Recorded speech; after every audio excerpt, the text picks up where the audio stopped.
los invito a ver la entrevista con la doctora Evelyn Tonot, quien es neuróloga egresada de la Universidad de los Andes, Mérida, Venezuela. Ella, como siempre, aportando para Salud es Vida todas esas informaciones valiosísimas y sobre todo para generar esa salud preventiva en la parte de neurología. En este caso se conversó acerca del aneurisma cerebral. Así que todos esos detalles, todas esas sintomatologías, esos criterios que debemos tomar en cuenta a la hora de escoger determinado procedimiento para tratar este aneurisma, lo van a descubrir en esta entrevista. Así que no se lo pierdan con la doctora Evelyn Tonot desde Francia. Salud es vida.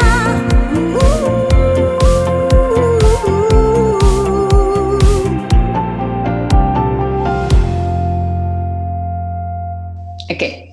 Estamos en presencia con la doctora Evelyn Tonot desde Francia, venezolana y merideña, ¿no? De merideña de corazón, sangre y alma. Doctora, muchísimas gracias como siempre, aportando para este gran proyecto como es Salud es Vida. Lo más importante es esa salud preventiva, ¿no? Que es lo más, para ustedes, lo más exitoso, ¿no? El llegar a antes que la curativa, porque bueno, de eso se trata con la información. En este caso, un tema bastante particular y muy importante, como lo es el aneurisma cerebral. Eso muchas veces se escucha y se repite información por aquí y por allá, pero es importante que usted como neuróloga nos explicase qué pasa cuando ya se habla de aneurisma. Por supuesto, adelante vamos a hablar de los diagnósticos, cómo se diagnostica, etcétera, etcétera, pero en el cerebro, ¿qué es lo que sucede, doctora, cuando se da un diagnóstico de aneurisma cerebral? Sí, bueno, los aneurismas son una dilatación, una debilidad de la pared de la arteria, ¿no? De cualquier vaso, pero básicamente de la arteria que vamos a hablar. Y su causa es totalmente desconocida. Pueden ser congénitas, quiere decir que naces con ella, o puede ser adquiridas, que se van a presentar a través del tiempo. Se relacionan con muchas enfermedades genéticas, como son las enfermedades del colágeno, las enfermedades del tejido conectivo, que son más de 200 que entran ahí, ¿no? Como son el síndrome de Marfan y bueno, la osteogénesis imperfecta, es todo lo que tenga que ver con el tejido conectivo. También se ve en personas que tienen riñón poliquístico y en otras enfermedades asociadas. Por otro lado, se sabe que si bien no es hereditario, es más frecuente en los hijos de personas que ya hayan tenido aneurismas. Es decir, que hay una predisposición. Hay una predisposición ¿a qué? A un vaso débil. Es una enfermedad de la arteria. El aneurisma se conoce de hace relativamente poco tiempo. Se empezó a describir a finales del siglo XVIII en algunas muertes súbitas que no se sabían la causa y se veía un sangramiento en el cerebro a través de las autopsias. En aquella época, todo lo que es el siglo XVIII-XIX, se hacían muchísimas autopsias y se empezaba a hacer los diagnósticos después de muerto. En 1931-33 es apenas que se realiza la primera intervención de aneurisma intracerebral. Y ya para 1933 un italiano realiza lo que va actualmente inclusive a hacer con lo que se estudia los aneurismas, que es la arteriografía. Entonces, como ves, tiene poco tiempo. A partir de 1933 es entonces que se empieza realmente la cirugía de aneurisma, que para la época pues era a cráneo abierto, había que hacer un clipaje. Hoy en día es diferente, también se hacen clipajes, pero mucho menos. Se tratan a través de lo que llamamos tratamiento endovascular. Entonces, ¿cuál es el problema del aneurisma? Que realmente prevenir como tal no se puede. La mayoría de los aneurismas son asintomáticos, es decir, que no van a producir síntomas. Y solo 1 de cada 10.000 van a generar una hemorragia subaracnoidea, que es la consecuencia de la ruptura de ese aneurisma. Se calcula que más o menos entre el 1 al 8% de la población mundial tienen aneurismas de diferentes tamaños. Yo le voy a mostrar aquí una gráfica más o menos para que entiendan qué es un aneurisma. Este es un aneurisma saccular, que es los vasos sanguíneos, las arterias, mejor dicho, del cerebro. Sube un poquito más la hoja, doctora. Aquí. Entonces, esta pelotica, como una cereza en una rama, como se le describe, son las saculares, los aneurismas saculares, que son los más frecuentes en el cerebro. Y como ves, se van a producir en donde están las ramificaciones o donde están las curvas, sobre todo en la comunicante anterior y posterior, que es donde ellas más van a producir ruptura. Hay muchas teorías, dentro de las cuales que ahí se forman torbellinos de sangre y debilitan porque es como una encodadura, como cuando el agua circula y cae en un codo. Entonces ese torbellino de sangre va a debilitar el vaso sanguíneo. Esa es una de las teorías, ¿no? Hay varias más, que es que ya hay debilidad en esas áreas. Bueno, ahí no podemos saber. Hay otros aneurismas que se producen por traumatismos craneoencefálicos, generalmente, o también por cuando a la persona la sacuden mucho o la agarran cuando hay peleas entre mujeres que la agarran por la greña y sacuden el cuello y producen la flexión y extensión del cuello. Eso se produce en disección de aneurismas pequeños y van a producir hemorragia o ruptura de ellos, ¿no? Esos son los aneurismas traumáticos. Y también tenemos procesos infecciosos. Cualquier tipo de proceso infeccioso, no necesariamente dentro del cerebro, puede ser bacteremias en la sangre, sobre todo el estafilococo y las endocarditis bacterianas del corazón. Por eso es que la endocarditis bacteriana es urgente ponerle tratamiento antibiótico para que no embolicen y vayan a formar neurismas micóticos a nivel cerebral. También, esas son las causas más frecuentes, ¿no? Ahora bien, en el niño, la ruptura de un aneurisma es poco frecuente. Sin embargo, tienden a romperse más. El 76% de esos aneurismas van a producir una ruptura y una hemorragia subaracnoidea, y otro 25% van a ser como un efecto de masa y van a producir convulsiones o signos de focalización neurológica. En el adulto, generalmente la ruptura del aneurisma ocurre entre 40 y 70 años, aumentando progresivamente con la edad. Son más frecuentes sus rupturas. ¿Por qué?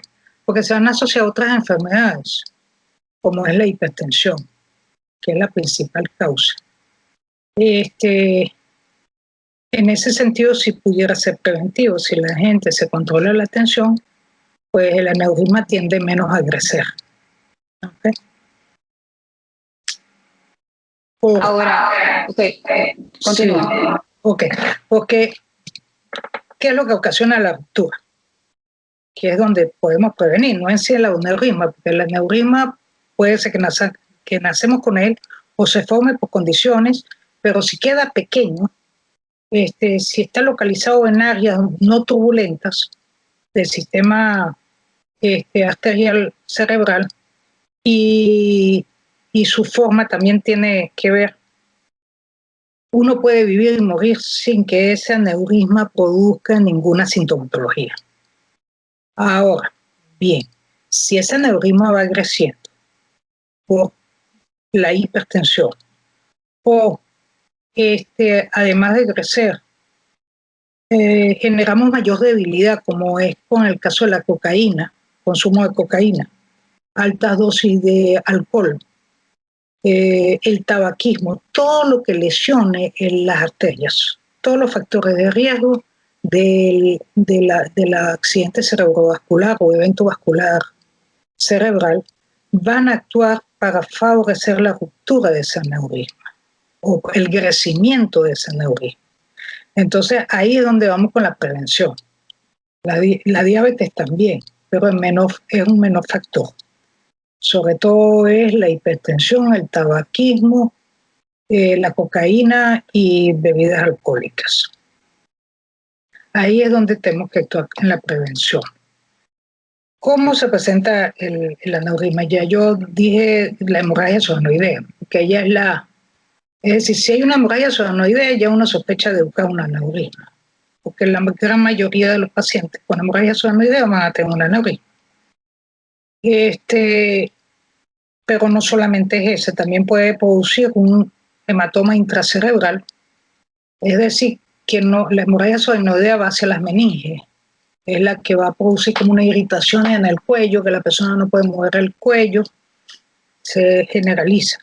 Pero también puede actuar como un coágulo, digámoslo así, para que me entiendan, ¿no? Es un hematoma intracerebral que va a actuar como efecto de masa. Los síntomas dependen de la localización donde va a estar, qué es lo que va a afectar. La otra causa es que el aneurisma se vuelve tan grande, no se rompa, que él actúe como un tumor, como un efecto de masa. Y va a presentarse poco a poco síntomas, como son las convulsiones en la edad adulta, dolores de cabeza, zumbidos en los oídos, desviación de un ojo. Todo depende de su localización, ¿no? Bien, ¿cuál es la importancia del aneurisma? No hacer a todo el mundo una resonancia para operarlo, pues eso es netamente imposible. Y además no es útil. Lo que sí podemos hacer es entender cuáles son los síntomas cardinales del aneurisma. Que la mayoría de las personas, si se diagnostica a tiempo, se pueden salvar. Y ese es el famoso dolor de cabeza. El peor dolor de cabeza que yo he tenido en mi vida. O una persona que nunca en su vida tenía un dolor de cabeza y de repente tiene un dolor de cabeza. Y que muchas personas, incluyendo médicos, no, si es su primer dolor de cabeza, eso no es nada. No, ese es el alarma. Es el dolor de cabeza que cambia totalmente de característica, que no es igual a ninguno de los anteriores. O en una persona que nunca lo ha tenido, es su primera vez. Ese dolor de cabeza hay que estudiarlo con urgencia. Tenga o no tenga síntomas neurológicos. Ese es el síntoma cardinal, el dolor de cabeza. Ese dolor de cabeza, en líneas generales, viene acompañado de náuseas, de vómitos, porque hay una hipertensión endocraniana. Puede venir de estado confusional, de pérdida de conocimiento, de convulsiones, de zumbidos en los oídos, de dolor detrás del ojo. A veces no es tan intenso, el dolor es intenso, no se presenta con más nada, que es la cefalea sentinela, que es un pequeño sangramiento que hubo. Ese pequeño sangramiento, si se diagnostica en las próximas 72 horas, se puede abordar con cirugía endovascular y no pasa nada. La persona se recupera a íntegro. Si no se estudia, aproximadamente a las 72 horas va a haber otro sangramiento, otro dolor de cabeza, que quizás tampoco pase nada. Pero ya a los 7 días, cuando vuelva el otro sangramiento, ya va a ser fulminante. Por eso es importante en los primeros síntomas actuar, reconocer esos síntomas. Para un médico, lo más importante que hay no es tanto correr a hacer una tomografía, es explorar al paciente, porque fácilmente lo puede diagnosticar, ya que uno de los síntomas que hay es la rigidez de nuca, no puede mover la nuca. Entonces hay unos signos que son signos meningios que van a determinar la urgencia de ese cuadro neurológico. ¿Cuáles son los estudios que se pueden hacer? El primer estudio a hacer hoy en día, porque cuando yo me gradué de neurólogo se hacía la punción lumbar y se veía si había sangramiento. Ese era el diagnóstico. Hoy en día se hace la tomografía. Primero que nada, la tomografía, vamos a ver si hay o no hay sangramiento. Una vez que vemos que hay sangramiento, pasamos a la segunda etapa, que sería o una angiotomografía o una resonancia con angiografía. Depende de la cantidad de sangre. Y de ahí pasa ya a la parte curativa, que sería la terapia endovascular con angiografía, que es la angiografía que yo te dije que en 1933 se utilizaba para el diagnóstico de aneurisma. Hoy en día sigue siendo útil, solamente que con ella también podemos aplicar tratamiento y colocar los stent. El stent sencillamente es poner como un resórtico dentro del aneurisma y una tubería para que fluya la sangre normal, y eso es todo. Y no hay que operar, no hay que abrir el cráneo. Todo eso depende de su localización, del tamaño y de la forma. Por eso que todo paciente debe ser tratado con un equipo multidisciplinario, hay que estudiarlo y de ahí se ve la conducta a tomar. No es así tan sencillo como yo lo pongo, pero tengo que resumirlo y que entiendan que hay muchas variables, pero eso la va a tomar el cuerpo médico en el momento que ocurra. Doctora, el aneurisma va antes de un ictus, concluyendo. No necesariamente, el ictus puede ser independiente del aneurisma. El aneurisma forma parte de lo que llamamos los ictus hemorrágicos, pero en el ictus hemorrágico puede ser por sangramiento espontáneo o por un aneurisma. Pero en todo ictus hemorrágico hay que estudiar que no haya un aneurisma. ¿Por qué? Porque si fue porque estaba anticoagulado o porque se rompió un vasito, pues bueno, se pone su tratamiento y no hay que operar y no hay que intervenir. Pero si es un aneurisma, como ya te dije, un aneurisma que sangra una vez va a volver a sangrar. Hay que intervenirlo. Eso es fundamental. Aneurisma que no esté roto. Por ejemplo, un aneurisma menor de 7 milímetros es muy difícil que se rompa. La posibilidad que se rompa un aneurisma de 6 milímetros es la misma de uno de 3 milímetros. Es muy escasa. Los que son abordables son los mayores de 7 milímetros. ¿Cómo se diagnostican?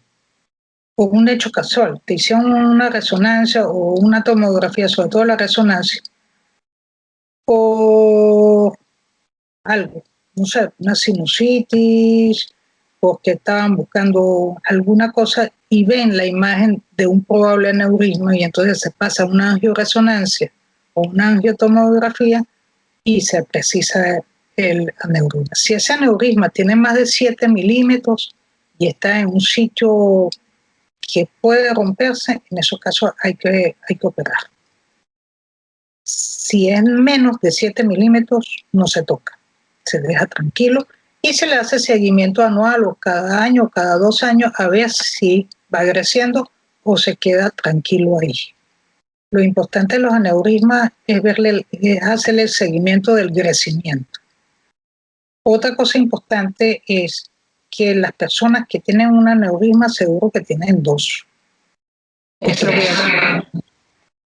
Y el hecho de que te hayan, porque la gente dirá, no, bueno, yo me hago la resonancia, me consiguen un aneurisma, no me importa que tenga 5 milímetros, que me lo quite. Ajá, pero es que puede volver a salir. Ahí o en otro sitio. Entonces, no son tratamientos definitivos, se debe abordar en el momento en que sea, que se debe, pues. No se hace de manera preventiva, ¿no? Que se pueden repetir y pueden presentarse en varios sitios. ¿Por qué? Porque genéticamente esa persona tiene una fragilidad de las paredes de las arterias o tiene una enfermedad dentro de las arterias. Entonces, de nada serviría operar uno de 3 milímetros que no se va a romper porque no estás haciendo nada. Claro. Ahora, doctora, cuando existe ese procedimiento donde le colocan el stent, porque ya se cumplieron todos los criterios para abordar ese aneurisma, el pronóstico de ese paciente, ¿cuál sería? ¿Ese stent cuánto duraría? ¿Cuánto duraría ese stent? Porque tengo entendido, por ejemplo, en el corazón, que es prácticamente como un cateterismo, pero a nivel de cerebro, ¿no? Pero Exacto, los stent tiene, dependiendo del material, no sé, tiene un tiempo de duración. ¿Cuánto tiempo de duración tendría en el cerebro, doctora, no, más o menos? ellos no periman. Eso es una malla, ¿no? El stent es como una malla Sí. que recanaliza el vaso y ahí se queda. La otra manera es embolizar para que revascularice el cerebro. Hay varios tratamientos, pero no, eso no es que el stent uno lo igual en el corazón. Una vez colocado se deja, no se vuelve a cambiar. Y hay un caso de rechazo, doctora. Sí, no tanto eso, sino que en el espiral, cuando se emboliza el saco, se coloca una espiral y se forman coágulos. Eso es la embolización, para que la sangre no vuelva a entrar dentro del saco. Tiene que estar anticoagulado. Entonces, el problema es que esa persona no tolere la anticoagulación por alguna otra causa, o sea alérgica al medicamento, o a la anticoagulación, o bueno. Y uno de los criterios para realizar ese tipo es que esté anticoagulado. Porque si no puede embolizar por todo el cerebro y entonces va a ser peor el remedio que la enfermedad. Que la enfermedad. Sí. Es así. En esos Ahora, casos se hace clipaje, ¿no? El clipaje, que es la primera intervención que existe. Lo único que en el otro, como te digo, no, tú no operas la cabeza. O sea, hacen una pequeña incisión a nivel de la pierna y por ahí pasas el catete. Es igualito que el del corazón, pero subes hasta cerebro. En cambio, en el otro caso, tienes que abrir el cerebro, buscar el aneurisma y ponerle un clip. Es más y de mayor riesgo. claro, más aparatoso, ¿no? Inclusive.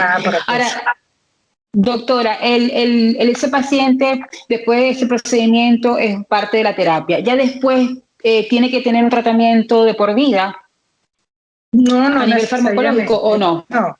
Depende si la hemorragia no generó complicaciones, como dentro de las complicaciones tenemos la hidrocefalia, porque como yo te dije que la hemorragia sudoinoidea se distribuye en la sangre de manera difusa, puede obstruir por donde pasa el líquido cefalorraquídeo y se produce una hidrocefalia. Entonces también habría que operar y poner una válvula. Complicaciones dado inherentes al sangramiento o el efecto de masa, ¿no? Pueden quedar como secuelas.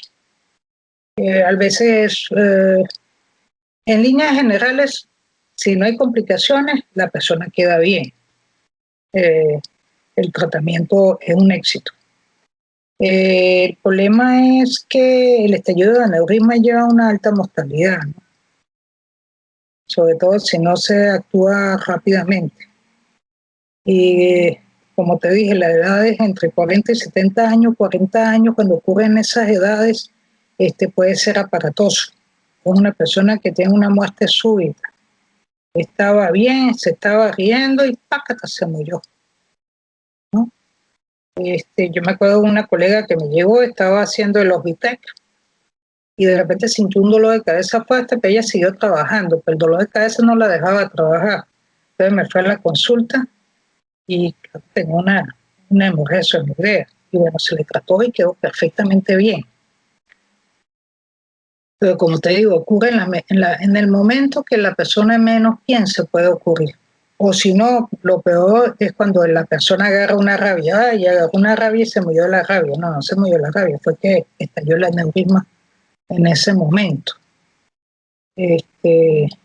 Porque entonces genera mucho síndrome de culpabilidad cuando no lo hay, ¿no? Otro se murió de un infarto y el infarto no tiene nada que ver, porque se murió porque estalló el aneurisma.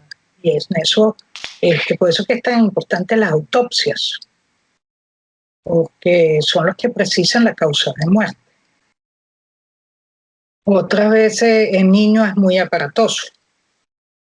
Yo he visto niños y es aparatoso el cuadro, porque el niño de repente estaba bien y se desmaya, pierde conocimiento, hay que estudiarlo rápidamente, los padres se echan la culpa unos al otro. ¿Tú entiendes? Es un cuadro muy dramático, muy familiar, muy agudo. Sobre todo, suponte tú que una persona que tenga una migraña, que no tiene nada que ver con eso, y ya le habían hecho los estudios y todo estaba bien. Y uno no está repitiendo los estudios cada año, es que eso no tiene ningún sentido, pero bueno. En Venezuela les gusta mucho hacerse estudios de más. Y resulta que no se vio el aneurisma, porque era muy pequeño, porque una tomografía simple no va a verse un aneurisma necesariamente si es muy pequeño, porque los cortes no pasan por ahí, pues no lo estamos estudiando eso. Y 5 o 7 años después, esa persona se muere de repente por un dolor de cabeza. ¿Qué es lo que va a decir la gente? Se murió por un dolor de cabeza. Porque eso es lo primero, que la gente cree que es que se murió por el dolor de cabeza. Y no es así, se murió por el aneurisma, no por el dolor de cabeza. Y lo otro es que van a decir, y el neurólogo no fue capaz de diagnosticarlo. Entonces, son armas de doble filo, ¿no? El aneurisma es de verdad muy aparatoso y muy difícil. Si la persona entiende, son fáciles de llevar. Yo tenía varios pacientes, ellos venían todos los años, se le hacía su control, estaban tomando su pastilla para la tensión muy bien, no tenían miedo de lo que tenían en la cabeza porque entendían muy bien lo que tenían y se hacían su control y ya, no pasaba nada. Y así pasaban años de años. O sea, te puedo decir que tenía una señora que era de Maracaibo y pasó más de 20 años y tenía más de 80 años y estaba muy bien. Cuando yo me fui todavía era una guajira, estaba muy bien. Entonces, no se puede pretender operar todos los aneurismas, ni controlar los aneurismas. Lo que hay es que saber diagnosticar a tiempo. Y si se consigue uno grande, pues hay que operarlo, que pueda ser roto, ¿no? En Japón, en un estudio que hicieron los japoneses de más de 5.000 estudios, de más de 5.000 pacientes, ellos concluyeron que el riesgo de ruptura de un aneurisma es del 0,95%. Es decir, más o menos la proporción que yo di, ¿no? De 1 de cada 10.000, perdón.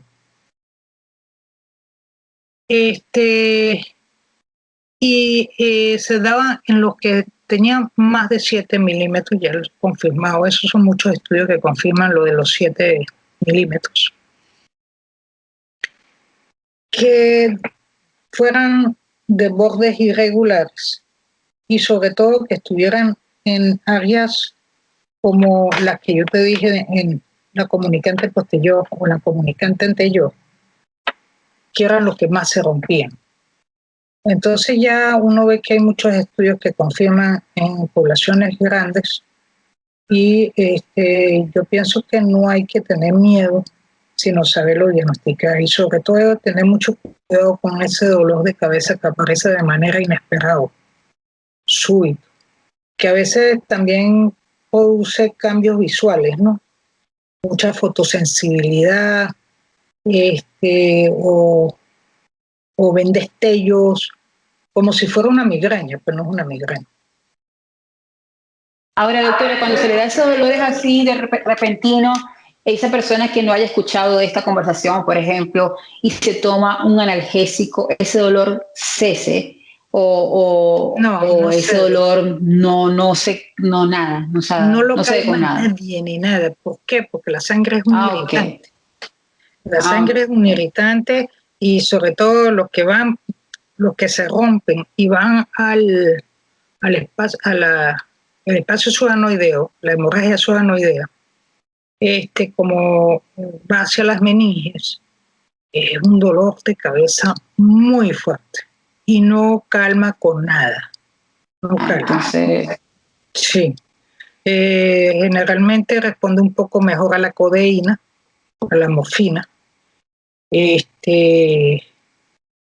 muy fuerte, pero yo he tenido personas que han tenido ese dolor de cabeza y lamentándolo mucho, ya cuando yo lo diagnosticaba ya tenían 3 o 4 días aguantando ese dolor de cabeza y nadie les hacía caso. bueno, Y esas pobres personas andaban con ese, ya estaban más bien en la fase de alivio, cuando bueno, uno le hace después los estudios rapiditos para mandarlos al radiólogo y poder ya buscar la solución terapéutica, ¿no?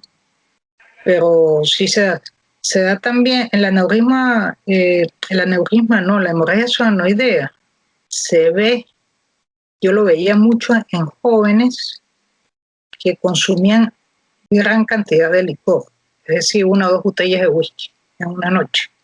Al otro día, ese dolor de cabeza que la gente piensa que es un ratón. Bueno, uno le hacía la tomografía y tenía sangramiento. Pero eso no era por aneurisma, sino espontáneo, ya era una hemorragia suanoidea. También en el que consume cocaína sucede eso.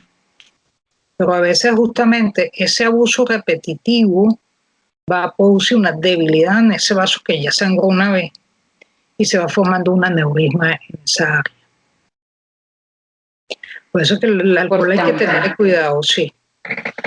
Y control, por supuesto. Sí, yo lo vi Ahora, varias veces. doctora, cuando los deportistas, por ejemplo, en el caso, bueno, en términos generales, pero sobre todo en el fútbol, fíjese que siempre uno direcciona la causa de esas muertes súbitas que se han dado lamentablemente, inclusive en muchachos jóvenes, al corazón, el 100%. De hecho, yo recuerdo que cuando hacía este programa en radio, yo tuve un cardiólogo y toqué el punto como de muerte súbita y me enfoqué a los futbolistas, porque se han visto casos dramáticos y que la gente se queda en el sitio, ¿no? Entonces yo decía, ¿pero por qué? Si para estos futbolistas profesionales o de alto rendimiento le exigen un examen exhaustivo, ¿no? Electro, examen de esfuerzo, etcétera, etcétera, para evitar, ¿no?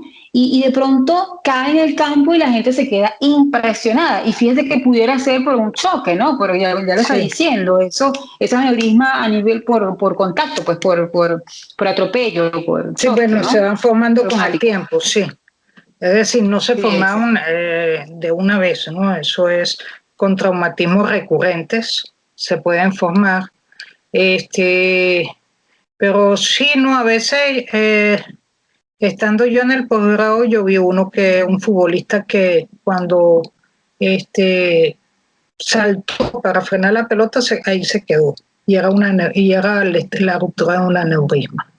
Igual que una vez fue por un ACV isquémico producido por un problema de la válvula cardíaca, que no había podido ser diagnosticado porque era muy pequeña la lesión. Entonces ningún cardiólogo lo iba a... Hubo que hacer muchos estudios para poder ver de dónde salía el trombo. Eso sucede, ¿no? Bueno, no, los deportistas en general se les hace exámenes para descartar muerte súbita en lo posible, pero es imposible estar al 100%. Se ve la respuesta cardíaca y todo eso, pero a veces sí. Se busca disminuir el riesgo, pues, pero hasta ahí no se puede más. Ahora, en el aneurisma sí hay casos de esos, que todo el mundo dice, no, fue un infarto, pero a veces no es el infarto. Son hemorragias fulminantes que se producen. Eso usted dice algo muy importante, doctora. ¿Qué son las autopsias? Porque casi siempre las autopsias se hacen cuando hay elementos que obligan, ¿no? Investigación, etcétera, etcétera, ¿no? Pero es evidente que la autopsia es importante porque así ayudamos a la ciencia, ¿verdad? Sobre Claro, es todo muy para saber y, importante. por supuesto, la salud preventiva, ¿no? Sí, bueno, es una etapa de la medicina más y es muy importante, sobre todo se debe realizar en todo paciente que no se sabe la causa de muerte. Eso es obligatorio. En Venezuela antes se hacía, como no, cada vez que se moría un paciente o llegaba un paciente muerto al hospital, se pedía el consentimiento para la autopsia, para determinar la causa de muerte. Lo que pasa es que hay personas bueno, que no quieren por creencias religiosas o qué sé yo, pero en líneas generales sí se hacen, porque es el que va a dar el diagnóstico final. Cuando son muertes de medicina forense son otro tipo de autopsia, porque esos van en busca de la causa de la muerte de tipo de demostrar que hay o no hay un homicidio, pues. O cuando son por procesos infecciosos, esos son obligatorios. Por ejemplo, una vez en el Vigía había muertes por procesos infecciosos hemorrágicos que no se sabía la causa y ahí quisieran o no quisieran se hacía autopsia. Había que hacerles la autopsia para poder determinar qué es lo que estaba pasando y cuál era el vector, si era una bacteria, si era un virus o qué es lo que estaba ocasionando la muerte o un pesticida. Hay autopsias que son desde el punto de vista legal obligatorias y hay otras que son que el médico las sugiere, pero si la familia no quiere, pues no se puede hacer nada. Pero son muy, muy importantes porque es la única manera de dar el diagnóstico definitivo de muerte. Las demás son lo que uno supone. Y gracias a la autopsia es que ha evolucionado la medicina. Claro que sí, sin contar lo que ha pasado con el COVID. Era Sí. una herramienta única para ver cómo se comportaba entonces el virus, ¿no? Exactamente, sí. Así mismo es. Entonces, yo pienso que por política debería todo médico tener eso como dentro del protocolo, pues, y poquito a poco educar a las personas para que sepan que es un aporte más bien a la medicina, porque hoy le pasó a esa familia, pero le puede pasar a otra familia también. Entonces ya inclusive es una ayuda, un ganar-ganar, ¿no? Tanto para la ciencia como para la misma familia, evidentemente. Pero bueno, son cosas que es cosas de sentido común. Doctora, ¿alguna otra cosa que quiera agregar? Pienso que ya lo más importante, sobre todo esa característica que es bastante, que llama mucho la atención, por eso que le pregunté el dolor de cabeza, muchas personas por ligereza o por personas que ya han sufrido migrañas, que ya están acostumbradas a dolores de cabeza y dicen, bueno, esto uno más debe ser por tanto estrés, ¿no? También el estrés que está ahorita el mundo, quizás no, eso es tanto estrés, tanto trabajo, es un dolor de cabeza pero fíjese que es un dolor de cabeza que no cede a ningún analgésico y eso es una alarma importantísima. Sí, y es muy fuerte. Realmente es muy fuerte, produce mucho malestar, mucha fotosensibilidad. Y también el zumbido de los oídos es importante, porque ya si hay un signo de focalización neurológica, es decir, que si un ojo se te tuerce o que pierdes la fuerza en un brazo, ya la persona se preocupa más. Y el médico también, porque indudablemente ve algo, ¿no? En el otro, sencillamente, es la persona que dice, yo no tuve ese dolor de cabeza y me duele mucho, y es un signo subjetivo. Pero realmente es que uno lo reconoce, porque hay una fase de malestar, no se quiere mover, porque cada movimiento es más dolor de cabeza, porque al fin y al cabo hay una hipertensión endocrinal, al haber un estallido de aneurisma. Ahorita lo que sí no quiero que se haga el pánico es en pensar de que hay que tratar el aneurisma, todos los aneurismas, ¿no? Ya estoy especificando bien que tiene que ser mayor de 7 milímetros, que debe ser estudiado, que no se son, a pesar de que la cirugía endovascular es muy eficiente, muy buena, no es que es tampoco sin riesgo o fácil de ejecutar. Siempre hay un riesgo en una embolización, es decir, de producir una isquemia cerebral o una hemorragia cuando está pasando el catéter. No es sin riesgo, tiene su riesgo, ¿no? Lo que pasa es que generalmente es un personal que está muy entrenado y que sabe lo que está haciendo, pero no lo puede hacer por capricho de la persona.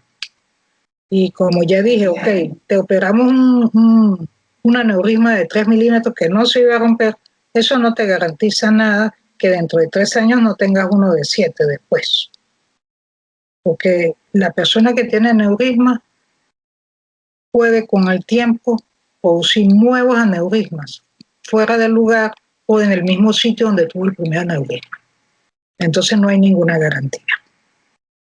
Lo mejor es cuidarse en el sentido de que evitar sobre todo las infecciones del corazón, de las muelas, eso es muy importante. Yo veo aquí, la gente anda con los dientes feos, todos rotos, todos malos, con abscesos dentales, no quieren tomar antibióticos y resulta que los dientes son muy importantes.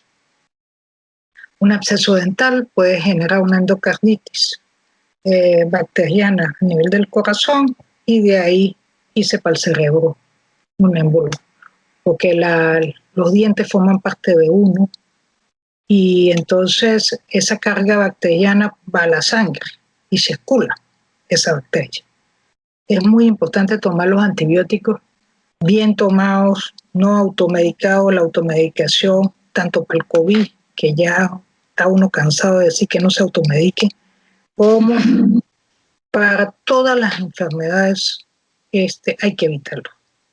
Inclusive los médicos, en general los médicos no nos automedicamos a menos que sea otro colega que nos diga si hagas esto, que no es lo ideal.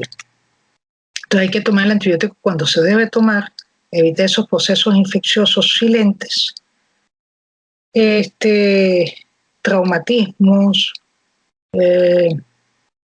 y la hipertensión, el alcoholismo, el tabaquismo y la diabetes.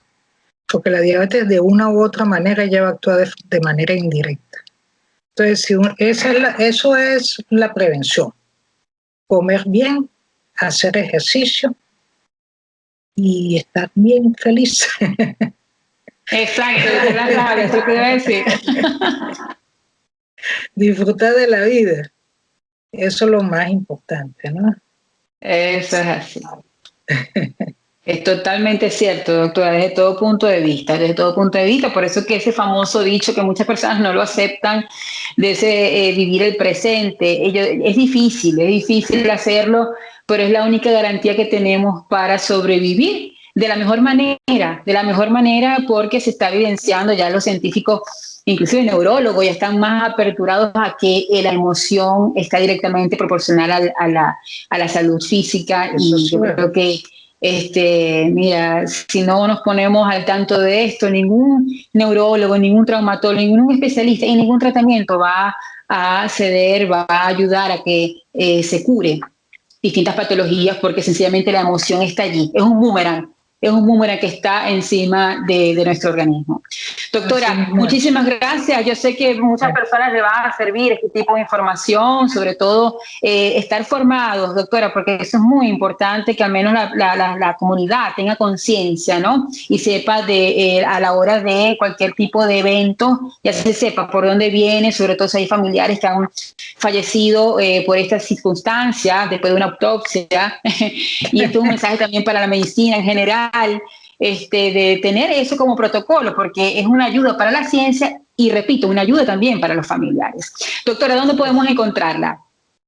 Bueno, en Médicos Venezolanos Online, ahí pasamos las consultas a través de la plataforma. Con mucho gusto los puedo atender.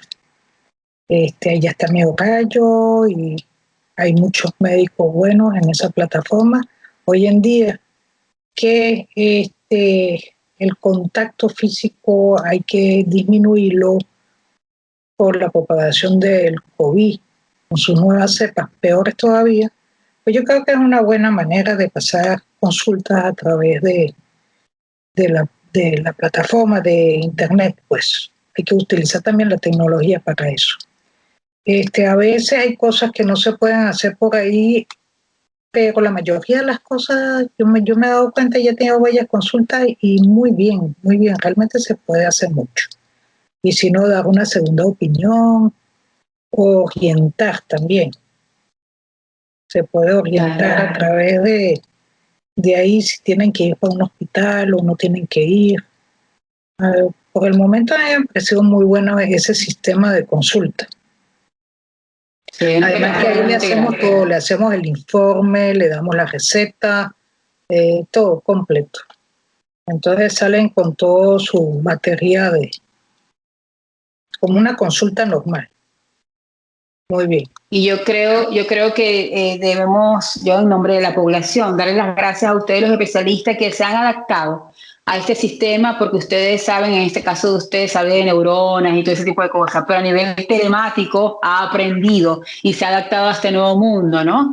Cosa sí, que esos telemáticos no pueden hacer en cambio de la medicina. Sin embargo, han apoyado, se han adaptado y por supuesto ese acompañamiento, porque ustedes están destinados a eso, a servir a la comunidad y sobre todo acompañarlos, ¿no? Acompañarlos en esas patologías, porque bueno, imagínense ustedes qué haremos de nosotros, ya que no podemos visitarlos y estar aislados completamente a nivel de salud, es imposible, y con la salud no se juega, ni sabe si hay COVID, no hay COVID, vacaciones o no vacaciones. Así que para eso están ustedes y la plataforma de Venezolanos Online. Doctora, muchísimas gracias como siempre. Bueno, y por supuesto, gracias. Este canal también es de usted, aparte de la plataforma, y vamos a seguir entonando, vamos a seguir informando y por supuesto yo sé que usted va a estar apoyándome para esa parte de la educación. Sí. Así es.